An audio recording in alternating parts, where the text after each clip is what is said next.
Good morning प्यारे बच्चों। जैसे कि आपको पता है कि हमारा एक चैप्टर कंप्लीट हो चुका था, वो 2 चैप्टर कंप्लीट हो चुके हैं और ये जो हमारा चैप्टर है ये हमारा चैप्टर नंबर 12। कौन सा है ये? कार्य ऊर्जा शक्ति। तो आज हम कार्य ऊर्जा शक्ति के बारे में डिस्कस करेंगे। ठीक है प्यारे बच्चों। तो सबसे पहले आपको बता दें कि जो कार्य ऊर्जा शक्ति है हमारा ये, ठीक है, तो इसमें जो हमारा पहला टॉपिक होगा ये कार्य ही होगा। तो देखो सबसे पहले हमें इसको क्या है समझना है और उसके बाद में वर्क करना है। ठीक है, अब जैसे कि ये है कार्य वर्क, ठीक है, तो कार्य क्या होता है? तो सबसे पहले आपको बता दें कि ये बताओ किसी वस्तु को कोई व्यक्ति एक स्थान से दूसरे स्थान पर क्या है उठाकर ले जाता है, तो यह कहा जाता है कि वस्तु पर क्या है कार्य किया गया है। ठीक है, तो इसका मतलब है क्योंकि ये मानो हमारे पास ये कोई वस्तु है और जब हम वस्तु पर बल लगाते हैं, क्या करते हैं वस्तु पर बल लगाते हैं, तो बल लगाने से क्या है वस्तु विस्थापित हो जाती है। विस्थापित का मतलब है कि वो अपना स्थान परिवर्तित कर लेती है, यानी यहाँ से यहाँ तक। ठीक है, यानी बल लगाने से क्या होता है कि वस्तु अपनी स्थान परिवर्तन कर लेती है, तो तब कहा जाता है कि वस्तु पर कार्य किया जाता है। अब देखो, लेकिन हम क्या है इसकी डेफिनेशन अपने गणितीय रूप में लिखते हैं कि क्या है कि जब किसी वस्तु पर बल लगाया जाता है और वो जितना विस्थापित होती है उसका गुणनफल क्या कहलाता है हमारा? क्या कहलाता है? कार्य कहलाता है। तो क्या देखो, सबसे पहले मैं आपको एक डायग्राम बना देता हूँ कि ये क्या है हमारा एक वस्तु है। ठीक है प्यारे बच्चों, आपको भी बनाना है। फिर में वस्तु पर मैंने एफ बल लगाया, ये एफ बल लगा दिया, यानी एफ बल लगाने से वस्तु क्या हुई हमारी एस दूरी तक, यानी कि यहाँ से यहाँ तक एस दूरी तक विस्थापित हो गई। यानी जब ये एस दूरी तक विस्थापित हुई तो जो किया गया कार्य है तो कितना होगा? वो एफ गुणा एस होगा। ठीक है, यानी कि क्या है कि किसी वस्तु पर, ठीक है, बल लगाने पर, बल लगाने पर, ठीक है, बल की दिशा में उत्पन्न विस्थापन, यानी वस्तु का जो विस्थापन होगा वो विस्थापन तथा जो हमने बल लगाया है यानी कि आरोपित बल का गुणनफल क्या कह रहा था हमारा? कार्य कहलाता है। ठीक है प्यारे बच्चों, और जो हमारा कार्य होता है इसे हम किससे प्रदर्शित करते हैं? W से प्रदर्शित करते हैं। तो प्यारे बच्चों, आई होप समझ में आ गया होगा कि हमारा कार्य क्या है। ठीक है, तो जैसे कि मैंने आपको बताया कि हमने मान लिया कि ये कोई वस्तु है, ठीक है, और वस्तु पर क्या है एफ बल कार्य कर रहा है और एफ बल लगने के कारण क्या है ये एस मीटर तक विस्थापित हो जाती है। ठीक है प्यारे बच्चों, तो क्या लिखेंगे हम कि माना एक m द्रव्यमान की वस्तु, ठीक है, यानी एक m द्रव्यमान की वस्तु पर F बल आरोपित किया जाता है। ठीक है प्यारे बच्चों, और जब F बल आरोपित कर दिया जाता है तो इसका मतलब जब हम किसी वस्तु पर बल लगाते हैं तो वो थोड़ा बहुत विस्थापित भी होंगी यदि वो किसी सरफेस पर रखी है। ठीक है, तो आरोपित किया जाता है तो वह एस मीटर तक विस्थापित हो जाती है। ठीक है, एस मीटर तक विस्थापित हो जाती है तब किया गया कार्य। तो किया गया जो कार्य होगा प्यारे बच्चों कितना होगा हमारा? W बराबर F इंटू एस। ठीक है, तो किया गया कार्य ये होगा, या हम यदि इसे हिंदी में ही लिखे F क्या है हमारा बल और गुणा क्या होगा विस्थापन। तो प्यारे बच्चों आई होप आपको समझ में आ गया होगा। और एक बात और है कि जो हमारा कार्य होता है इसका जो मात्रक है यानी इसका SI मात्रक, कार्य का मात्रक SI मात्रक हमेशा क्या होता है जूल होता है। तथा एक पद्धति और होती है हमारी CGS का मतलब है सेंटीग्राम सेकंड। ये भी एक हमारी पद्धति होती है और इस पद्धति में जो हमारा क्या है कार्य का मात्रक होता है, कार्य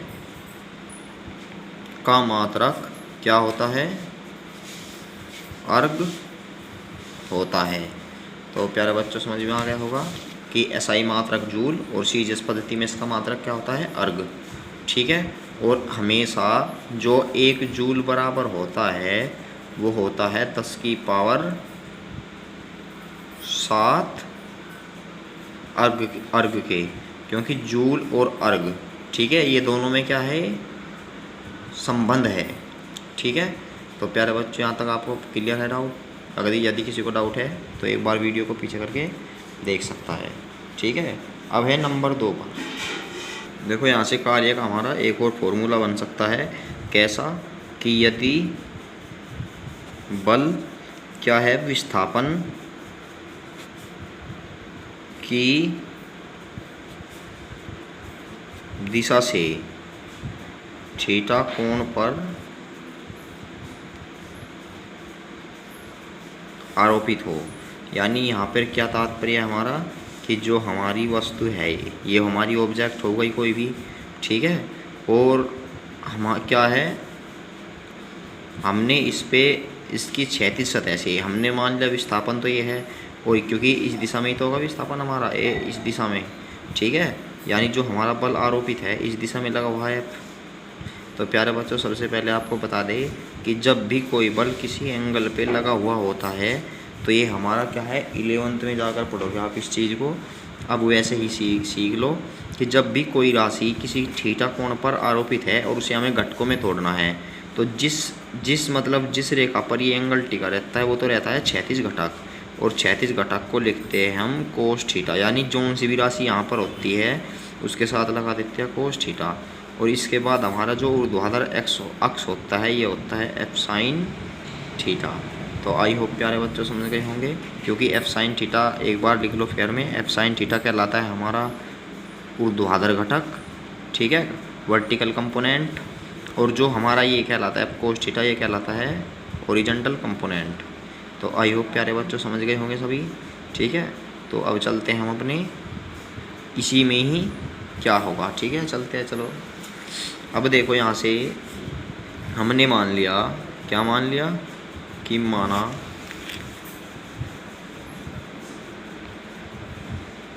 ठीक है किसी वस्तु पर एफ बल किस कोण पर है, थीटा कोण पर आरोपित है। ठीक है, तब बल को घटकों में जो है क्या है घटकों में तोड़ने पर सबसे पहली बात जो इसका ऊर्ध्वाधर घटक होगा। ठीक है, ऊर्ध्वाधर घटक क्या है एफ साइन थीटा, इसके भार को संतुलित करता है। यानी जो हमारा क्या है जो ऊर्ध्वाधर घटक है एफ का एफ साइन थीटा वो इसके क्या है भार को संतुलित करता है। भार को संतुलित करने का मतलब है कि जितना बल ऊपर की ओर लगता है हमारा उतना ही बल बाहर नीचे की ओर लगता है, जिससे वस्तु ऊपर या नीचे न हो सके, यानी जिस स्थिति में है वो उसी स्थिति में जा सके। ठीक है, और जबकि एक होता है हमारा क्षैतिज घटक। ठीक है, जबकि जो क्षैतिज घटक है वो क्या करता है, वह वस्तु को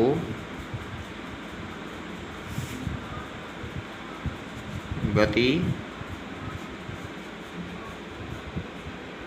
ठीक है प्यारे बच्चों, यानी गति कराता है। तो प्यारे बच्चों यहाँ तक आपको पता लग गया होगा क्षैतिज घटक। तो तब इस स्थिति में तब किया गया कार्य, तो W बराबर, ये बताओ मैंने क्या बताया था कि बल की दिशा में जो भी जितना भी विस्थापन होगा S, ठीक है, और इसके साथ जो भी कार्य किया जाएगा कितना है वो, ठीक है, यानी ये तो विस्थापन हो गया। और इसके साथ जो कार्य, सबसे पहले देखो W बराबर क्या होता है हमारा, बल गुणा विस्थापन, ठीक है। अब ये विस्थापन तो हो गया, लेकिन बल विस्थापन की दिशा में कौन सा कार्य कर रहा है, ये तो कर रहा है F cos थीटा, तो यहाँ से W बराबर क्या हो जाएगा, Fs cos थीटा। तो प्यारे बच्चों समझ में आ गया होगा। और दूसरी बात कि जो यह राशि है यह एक क्या है, अदिश राशि है। लिख देंगे प्यारे बच्चों कि यह क्या है, एक हमारी कार्य अदिश राशि है, क्योंकि इसमें न तो दिशा होती नहीं कुछ, ठीक है।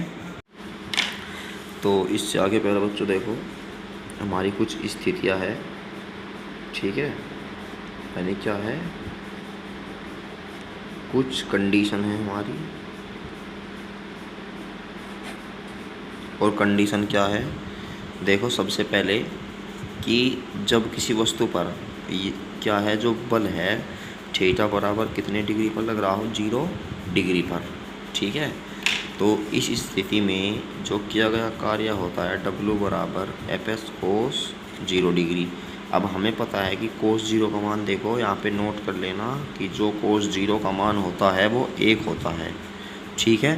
तो यहाँ से W बराबर कितना आ जाएगा, cos 0 का मान 1, तो W बराबर आ जाएगा Fs। तो सबसे पहले ये नोट करना है, ठीक है। और इसका जो हमारा एग्जाम्पल होता है, अब वो देखो क्या होता है, ठीक है प्यारे बच्चों। तो W बराबर क्या आ गया हमारा, Fs आ गया। अब हमें पता है कि इस कंडीशन में क्या होता है कि इस स्थिति में हम कहते हैं कि जो किया गया कार्य है, किया गया कार्य अधिकतम होता है, ठीक है। और वो क्या लिख देते हैं हम, एक धनात्मक होता है। और ये अधिकतम कार्य किस कंडीशन में किया जाता है, जैसे कि मैं एग्जांपल लिख दूँ, क्या है कि हमारी कोई सतह है चिकनी और इस पर कोई गुटका रखा है और बल लगाने पर क्या है, वो धकेलते हैं, यानी क्या कहते हैं हम कि क्षैतिज का मतलब है जैसे कि प्लेन, यानी पृथ्वी, जैसे कि पृथ्वी पर रख दिया हम कि क्षैतिज सतह पर रखे गुटके को, ठीक है, सतह के समांतर बल लगाने पर किया गया कार्य है, ठीक है।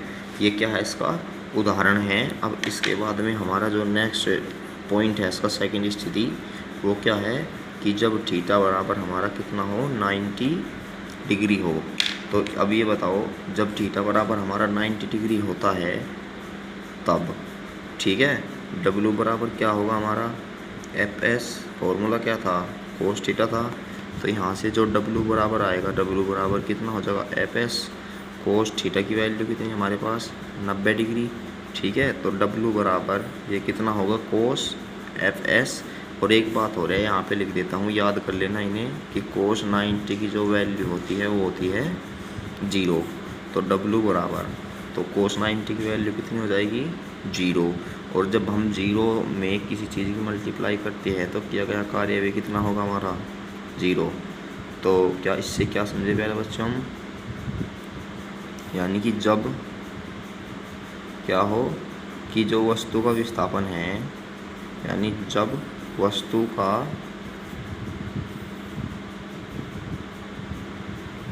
विस्थापन बल की दिशा के क्या हो, लंबवत हो। यानी लंबवत का मतलब होता है कि थीटा की वैल्यू कितनी है हमारे पास, 90 डिग्री, ठीक है। तो तब किया गया कार्य कितना होता है हमारा ये 0 होता है। तो प्यारे बच्चों समझ गए। जैसे कि मैं इसका छोटा सा डायग्राम बना दूँ कि वस्तु तो चल रही हमारी इस ओर, ठीक है, और जो हमारा बल लगा हुआ है ये लगा हुआ है इस ओर, और दोनों के बीच के एंगल कितना बनेगा 90 डिग्री, ठीक है। तो इस स्थिति में जितना भी कार्य किया जाता है वो कितना किया जाता है 0 किया जाता है। और इसका जैसे कि एग्जाम्पल है कि कोई कुली है, ठीक है, तो क्या है कि कुली, यानी ये एग्जाम्पल लिख देता हूँ इसका कि जब कुली सिर पर रखकर, ठीक है, सिर पर रखकर सामान को क्या करता है प्लेटफार्म पर लेकर चलता है, ठीक है, तो उसके द्वारा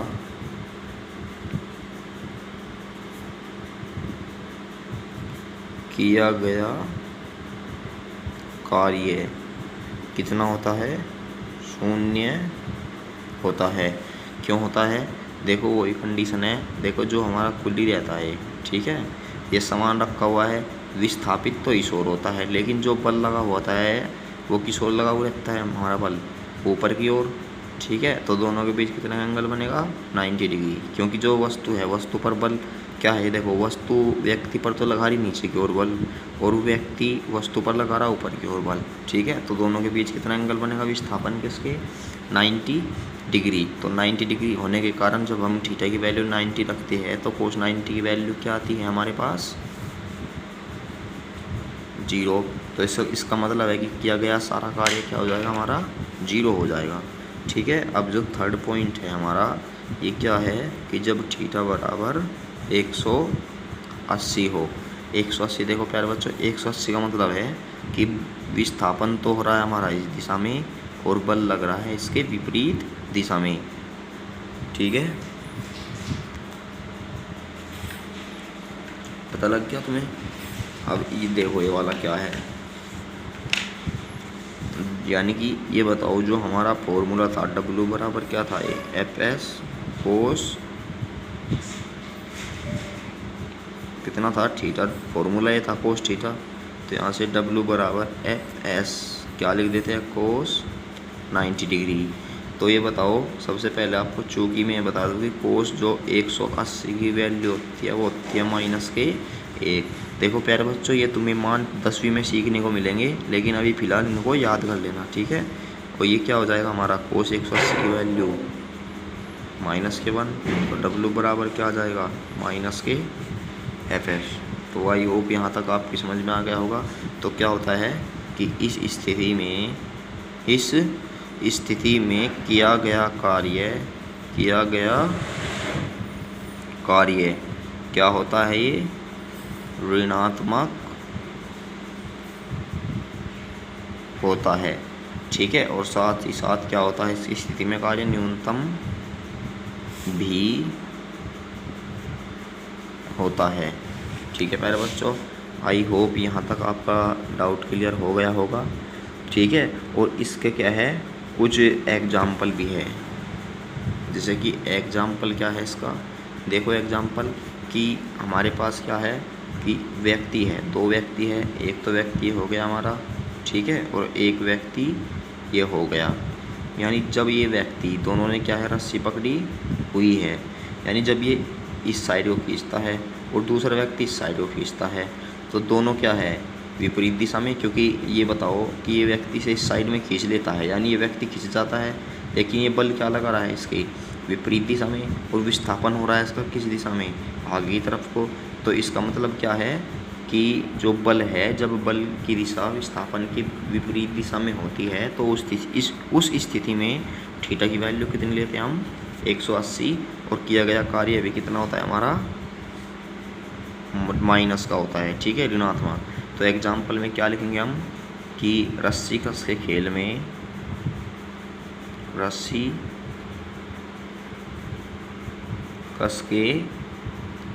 में जो हारने वाली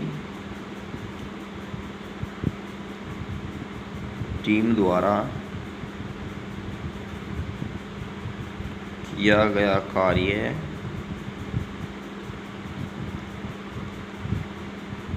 ऋणात्मक होता है।